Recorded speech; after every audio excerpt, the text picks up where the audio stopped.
Laitkam namta ka Meghalaya Energy Corporation Limited MECL. Jisnam namta ka job training. Ki applikan ki day ki resident jong ka Meghalaya. Kalastet ban submit ya ki application kalong 4 April arjar arpulai. Kerteng ke post engineer graduate apprentice ki post kilong shipeo stipend kalong kandai jar shibnai. Branch wise vacancy list kilong mechanical engineering are post electrical electronic engineering sau post civil engineer are post computer engineering are post. Donkam qualification sau 6 degree ha ki respective branch. Baar kerteng ke post technician apprentice ki post kilong shipeo stipend kalong prajar shibnai. Branch wise vacancy list kilong mechanical engineering are post electrical electronic engineering sau post civil engineer are post computer engineering are post.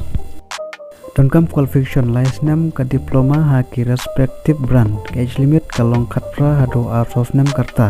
Kumno ban apply ki candidate kila aban register lengba ka put jong ka practical training lengba ka online enrollment ha ka national apprenticeship training scheme www.mhrdnats.gov.in.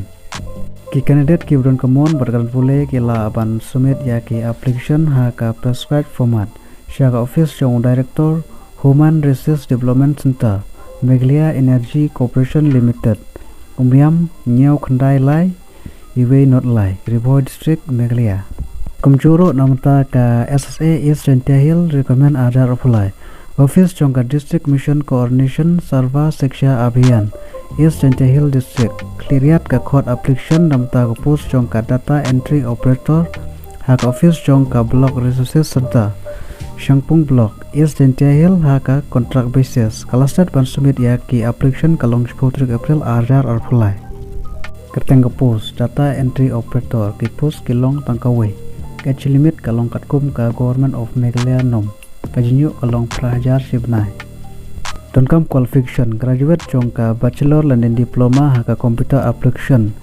Kom ka MS Office tali jong ka typing speed jong ka lifespan content per minute. Experience are hadu license experience ha ki related field ha kano ka organization.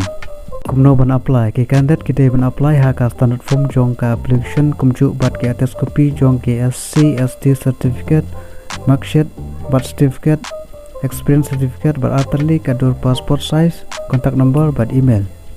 Ki certificate bat dokumen ha ka original day ban produce ha ka for long interview. Ki application ki day ban post ha ka office jong ka district mission coordination SSA is Jaiñtia district cleariat ashwa ka 10 April arjar apply. Kubli shibon.